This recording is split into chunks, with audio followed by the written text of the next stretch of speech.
ಮಗುನ್ ಸಾಕಬೇಕು ಅಂದ್ರೆ ಮಗು ಮಾಡ್ಕೊಂಡಿದ್ದೆ ತಪ್ಪು.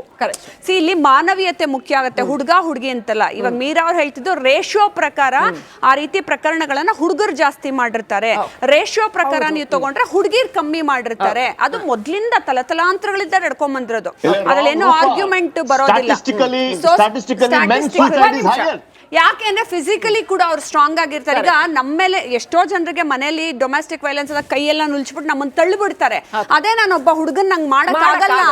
ಆಮೇಲೆ ಪಟಕನ್ ಕಪಾಳಕ್ ಹೊಡೆದು ಎಷ್ಟೋ ಜನ ಹೆಣ್ಮಕ್ಳು ಸತ್ತೋಗಿದ್ದಾರೆ. ನಾನ್ ಹುಡುಗಂಗ್ ಹೊಡೆದ್ರೆ ಅವ್ನು ಸಾಯಲ್ಲ.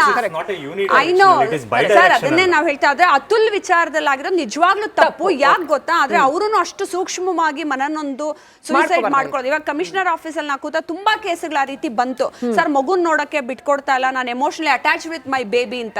ಒಂದು ತಾಯಿ ಒಂದ್ ಮಗುನ ಸಾಯಿಸ್ಬಿಟ್ಟು ಸೂಟ್ ಕೇಸ್ ಅಲ್ಲಿ ಹಾಕೊಂಡು ಹೋಗೋ ಕೇಸು ಕೂಡ ನಡೀತು ಲಾಸ್ಟ್ ಇಯರ್. ಗಂಡನ್ ಕೊಡ್ಲಿಲ್ಲ, ಮಗುನೇ ಸಾಯಿಸ್ಬಿಟ್ಲು ತಾಯಿ. ಇಂತ ಕ್ರೂರ ವ್ಯಕ್ತಿಗಳು ಒಂದು ಪರ್ಸೆಂಟೇಜ್ ಅಲ್ಲಿ ಎಲ್ಲೋ ಇರ್ತಾರೆ, ನಾಟ್ ಪೂರ್ತಿ ರೇಷಿಯೋ ಅಂತ. ಆದ್ರೆ ಇದು ಹುಡುಗಿರು ಕೂಡ ಇದನ್ನ ಬುದ್ಧಿ ಕಲ್ತ್ಕೋಬೇಕು ಈ ಕೇಸಿಂದ.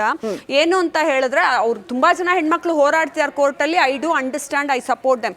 ಬಟ್ ಇನ್ನೊಬ್ಬರದೇ ದುಡ್ಡು ಬೇಕು ಅನ್ನೋದಕ್ಕೆ ಕೇಸ್ ಹಾಕೊಂಡು ಹೋರಾಡೋದಿದೆಯಲ್ಲ, ಅದು ಇವನ್ ಕರ್ಮ ತಗೊಂಡಾಗ್ಲೂ ಫಿಲಾಸಾಫಿಕಲಿ ಇಟ್ ವಾಂಟ್ ವರ್ಕ್. ನಿನ್ ಯಾಕೆ ಇನ್ನೊಬ್ರು ದುಡ್ಡು ತಗೊಂಡ್ ಬದುಕ್ತೀಯ? ನೀನ್ ಇಂಡಿಪೆಂಡೆಂಟ್ ಆಗಿ, ಹೌದು ನಿಮ್ ಇಬ್ಬರಿಗೂ ವರ್ಕೌಟ್ ಅಲ್ವಾ, ಡೈವರ್ಸ್ ತಗೋ.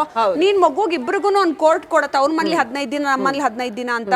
ದುಡ್ಡಿನ ವಿಚಾರ ಬಂದಾಗ ಇನ್ನೊಬ್ಬರನ್ನ ಕಿತ್ಕೊಂಡು ತಿನ್ನೋದು ತಪ್ಪು ಅಂತ ನನ್ನ ಅಭಿಪ್ರಾಯ. ಮಂಜುನಾಥ್ ಅವರೇ ಹೇಳಿ ಸರ್. ಇನ್ಫ್ಯಾಕ್ಟ್ ನಾವು NCRB ಡೇಟಾ ನೋಡಿದ್ರೆ, ಸೂಸೈಡ್ಸ್ ಇನ್ ಇಂಡಿಯಾ ನೋಡಿದ್ರೆ 2022 ನಲ್ಲಿ ಆಗಿರೋ ಸೂಸೈಡ್ಸ್ ಪ್ರಕರಣಗಳಲ್ಲಿ 71% ಸೂಸೈಡ್ ಪುರುಷರದಿದೆ. ಅಗೇನ್ 21 ನಲ್ಲಿ ಇಟ್ ಇಸ್ 72%. ಅದೆಲ್ಲವೂ 71 ಪುರುಷರ ಸೂಸೈಡ್ ಡೊಮೆಸ್ಟಿಕ್ ವೈಲೆನ್ಸ್ ಗೆ ಅಥವಾ ಇದಕ್ಕೆ ಸಂಬಂಧಪಟ್ಟಿದ್ದ.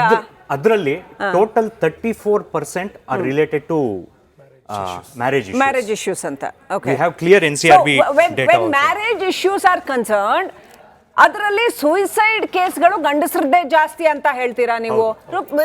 ಒಂದು ವಿಚಾರ ಹೇಳ್ತೀನಿ ಸರ್ ಮ್ಯಾಮ್, ಭಾರತೀಯ ಸಂಪ್ರದಾಯದಲ್ಲಿ ಗಂಡನೇ ಮನೆಯನ್ನ ನಿಭಾಯಿಸಬೇಕು ಅನ್ನೋದಕ್ಕೆ ಹುಡುಗಿನ ಕಮ್ಮಿ ವಯಸ್ಸವಳು, ಗಂಡ ದೊಡ್ಡ ವಯಸ್ಸವನ್ನ ಕೊಡ್ತಾರೆ.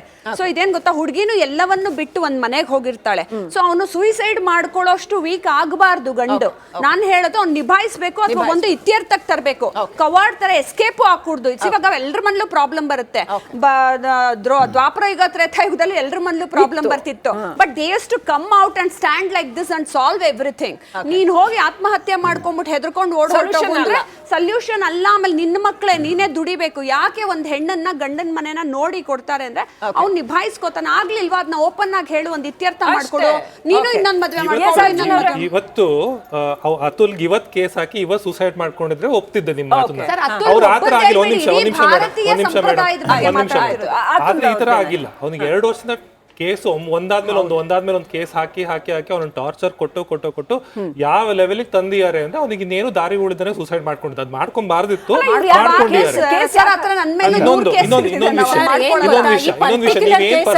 ನೀವೇನ್ ಪರ್ಸೆಂಟ್ ಬಗ್ಗೆ ಮಾತಾಡ್ತೀರಾ, 1% 2%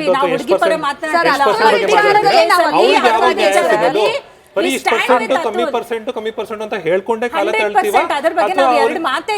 ಅವರಿಗೆ you have to stand up and work. ನೀವು ಇವಾಗ ಅವರು ಈಚೆ ಬಂದು ನಿಮ್ಮನ್ನೆಲ್ಲ ಸಹಾಯ ಕೇಳಿದ್ರೆ ಖಂಡಿತ ನಾವೇ ಹೋಗ್ತಿದ್ವಿ ಹುಡುಗಿರು. ಅವ್ರು ಈಚೆ ಬರ್ದೆ ತಾವು ತಾವೇ ಹುಡುಗಿ ಅಲ್ವಾ, ಅತುಲ್ ತಾಯಿ ಹೆಂಗ್ಸ, ಅವ್ರಿಗೆ ನ್ಯಾಯ ಗೈಡ್ ಮಾಡ್ಬೇಕು ಮಕ್ಕಳನ್ನ. ಒಂದು ಸಂಸಾರವನ್ನ ನೋಡ್ಕೊಳಕ್ ಕಷ್ಟ ಆಗ್ತಿದೆ ಅಂದ್ರೆ ಎಲ್ರೂ ಕೂತು ನೀಟಾಗಿ ಮಾಡ್ಬೇಕು. ಆಮೇಲೆ ಮಕ್ಕಳು ಹೆದರ್ಕೋತಾರ ಅಪ್ಪ ಅಮ್ಮನ ಮುಂದೆ ಡಿಸ್ಕಸ್ ಮಾಡಕ್ಕೆ, ನನ್ನ ಹೆಂಡ್ತಿನ ಬಿಡ್ತೀನಿ ಅಥವಾ ಟಾರ್ಚರ್, ಇದನ್ನೆಲ್ಲ ಹೋಗ್ಲಾಡಿಸ್ಬೇಕು. ಅಪ್ಪ ಅಮ್ಮ ಮುಂದೆ ಕೂತು ಇತ್ಯರ್ಥ ಮಾಡಿಸ್ಬೇಕಿತ್ತು. ಯಾವ್ದಕ್ಕೂ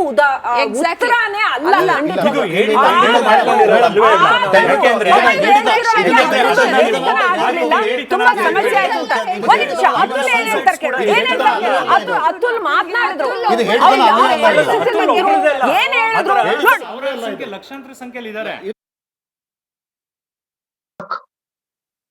तकरीबन मैंने जोड़ा है 120 से भी अधिक कोर्ट के डेट्स लग चुके हैं लास्ट 2.5-3 सालों में अक्रॉस ऑल केसेस, और 40 बार मैं खुद इन कोर्ट डेट्स को अटेंड करने के लिए बैंगलोर से जौनपुर जा चुका हूं।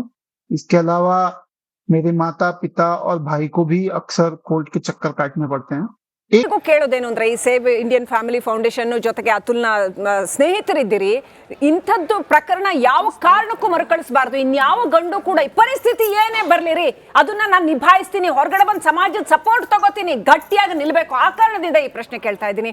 ಯಾಕೆ ಅತುಲ್ ಆತ್ಮಹತ್ಯೆ ಮಾಡ್ಕೊಳ್ಳೋವರೆಗೂ ಬಿಟ್ರಿ?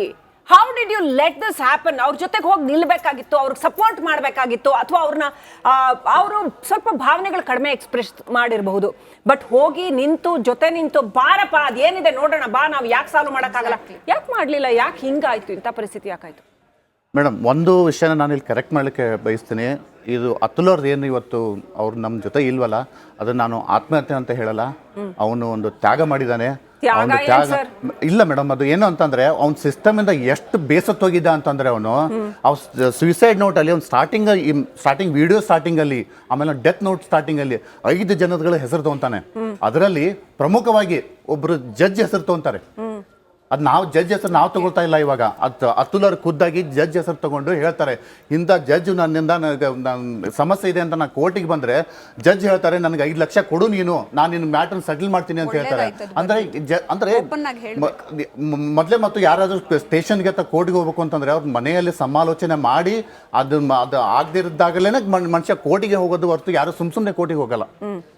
ಅದೆಲ್ಲ ರೀತಿ ಪ್ರಯತ್ನ ಮಾಡಿ ನಂತರನೇ ಅವ್ನು ಕೋರ್ಟಿಗೆ ಹೋಗೋದು, ಸ್ಟೇಷನ್ಗೆ ಹೋಗೋದು. ಅಲ್ಲಿ ಕೋರ್ಟಿಗೆ ಹೋದಾಗ ಸ್ಟೇಷನ್ಗೆ ಹೋದಾಗ ಅವ್ನು ನ್ಯಾಯ ಸಿಗಲಿಲ್ಲ ಅಂತ ಅವ್ನು ಎಲ್ಲಿ ಹೋಗ್ಬೇಕು ಅವನು? ಇವಾಗ ಅತುಲ್ ಮಾಡಿರೋದು ಅದನ್ನೇ, ನನಗೆ ಈ ಭೂಮಿ ಮೇಲೆ ನಂಗೆ ನ್ಯಾಯ ಸಿಗ್ತಿಲ್ಲ, ನಂಗೆ ಜಸ್ಟಿಸ್ ಇಸ್ ಡ್ಯೂ ಅಂತ ಕಳ್ಸಂದು ಎದೆ ಮೇಲೆ ಬೋರ್ಡ್ ಹಾಕೊಂಡು ಆ ದೇವ್ರ ಹತ್ರ ನ್ಯಾಯ ಕೇಳಕ್ ಹೋಗಿದ್ದಾನೆ. ಆ ದೇವ್ರ ಅದನ್ನ ನನಗೆ ನ್ಯಾಯ ಕೊಡ್ತಾನ ನನಗಂತ ಇವತ್ತು ಅಂತೇಳಿ ಅಷ್ಟು ಬೇಸತ್ತು ಹೋಗಿದ್ದ ಅವನು ಸಿಸ್ಟಮ್ಗೆ. ಅವರೆಲ್ಲರೂ ಹಂಗೆ ಡಿಸಿಷನ್ ತಗೊಳಕ್ ಆಗತ್ತಾ ಅನ್ನೋದು ನನ್ನ ಪ್ರಶ್ನೆ ಸರ್. ತುಂಬಾ ಈ ತರ ವೈಲೆನ್ಸ್ ನಾನು ಕೋರ್ಟ್ 23 ಸತಿ ಅಟೆಂಡ್ ಮಾಡ್ತೀನಿ. ನಂದು ಡೆಲ್ಲಿಲಿ ಕೇಸ್ ಇದೆ, ಬಾಂಬೆ ಕೇಸ್ ಇದೆ. ನೀವು ಹೇಳಿದ್ ಕರೆಕ್ಟ್, ಜುಡಿಷಿಯರಿ ಸಿಸ್ಟಮ್ ಬದಲಾಗಬೇಕು, ಒಳ್ಳೇದಾಗಬೇಕು, ಅದೆಲ್ಲ ಬದಲಾಗಬೇಕು. ಆದ್ರೆ ನನ್ಗೆ ಹಿಂಗ್ ಕಷ್ಟ ಓಡಾಡಕ್ಕೆ ಸರಿ ಅವ್ರಿಗೆ 30 ದಿನ ಲೀವ್ ಕೊಡ್ತಿದ್ರು, ಅದು ಬರೆದ್ರು. ಅದಾದ್ಮೇಲೆ ಪೇಯ್ಡ್ ಲೀವೇ ತಗೋಬಹುದು, ಅನ್ಪೇಯ್ಡ್ ಲೀವೇ ತಗೋಬಹುದಿತ್ತು. ಸರ್ ಹೋರಾಟ ಮಾಡ್ಲೇಬೇಕು ಸರ್ ಜೀವನದಲ್ಲಿ, ಸಂಘರ್ಷ ಮಾಡೇನೆ ಕಲಿಯುಗದಲ್ಲಿ ಬದುಕಬೇಕು. ಅದಕ್ಕೆ ನನಗೆ ಕೇಸ್ ಆಗೋಯ್ತು ಅಂತ ಎಲ್ಲರೂ ಆತ್ಮಹತ್ಯೆ ಮಾಡ್ಕೊಳಕ್ಕಾಗಲ್ಲ. ಮೇಡಮ್, ನಿಮ್ಮ ಪ್ರಶ್ನೆ ಇದ್ದಿದ್ದು ಆತ್ಮಹತ್ಯೆ ಮಾಡ್ಕೊಳಕ್ಕೆ ಹೇಗೆ ಬಿಟ್ರಿ ಅದೇನು ಅಂತ. ಸಾಮಾನ್ಯವಾಗಿ ನಾವು ಕೌನ್ಸಿಲಿಂಗ್ ಮಾಡುವಾಗ ಅಥವಾ ಒಬ್ರ ಜೊತೆ ಮಾತಾಡುವಾಗ ಅವ್ರ ಮಾತುಕತೆನಲ್ಲಿ, ಆ ಎಕ್ಸ್ಪ್ರೆಷನ್ ಅಲ್ಲಿ ಅಥವಾ ಆ ವೈಬ್ಸ್ ಅಲ್ಲಿ ನಮಗೆ ಗೊತ್ತಾಗುತ್ತೆ ಯಾವ ಎಮೋಷನ್ಸ್ ಕ್ಯಾರಿ ಮಾಡ್ತಾರೆ. ಆದ್ರೆ when men talking with another men with the same kind of issues ಆ ರೀತಿ ಇರಲ್ಲ ಮೇಡಮ್. ಅದು ಬೇರೆನೆ ಜಾನರ್ ಇರುತ್ತೆ, ಓಪನ್ ಅಪ್ ಆಗ್ತಾರೆ. ಬಟ್ ಪಬ್ಲಿಕ್ ಅಲ್ಲಿ ಮೆನ್ಸ್ ಅಳ್ಳಿಲ್ಲ, ಎಮೋಷನ್ಸ್ ತೋರಿಸಲಿಲ್ಲ ಅಂದ್ರೆ ಡೋಂಟ್ ಥಿಂಕ್ ದಟ್ ಅವರು ದೇ ಆರ್ ನಾಟ್ ಸ್ಯಾಡ್ ಅಂತಲ್ಲ, they are not sad, they don't cry ಅಂತ ಆ ರೀತಿ ಇದು ಮಾಡ್ಕೋಬೇಡಿ. ಎಮೋಷನಲಿ 2 ಇಯರ್ಸ್ ಬೇಕಾಗಿಲ್ಲ, ಅದರ ಬೇಕಾಗಿ 2 ಇಯರ್ಸ್ ಬೇಕಾಗಿಲ್ಲ ಆತ್ಮಹತ್ಯೆ ಮಾಡ್ಕೊಳ್ಳೋಕೆ. ಫಸ್ಟ್ ಯಾವಾಗಲೂ ಆತ್ಮಹತ್ಯೆ ಮಾಡ್ಕೊಂಡು. ಪ್ರಶಾಂತ್ ಸಂಬರ್ಗಿ ಅವರೇ, ಎಸ್ ಗೋ ಅಹೆಡ್. ನಾನು ಜನರಿಗೆ ನಿಖಿತಾನ ಒಂದು ವಿಕೃತ ಮನಸ್ಸಿನ ಬಗ್ಗೆ ಜನರಿಗೆ ತಿಳಿಸ್ಬೇಕಿತ್ತು, ಯಾಕೆ ಆತ ನೊಂದಿದ್ದ ಅಂತ. 9 ಕೇಸ್ ಅಲ್ದೇನೆ, ಡೌರಿ ಹರಾಸ್ಮೆಂಟ್ ಕೇಸ್ ಅಲ್ದೇನೆ ಅವಳಿಗೆ ಕೊಟ್ಟಂತ ಕಿರುಕುಲ, ಮಗು ತೋರಿಸದೇ ಇರೋದು ಒಂದು.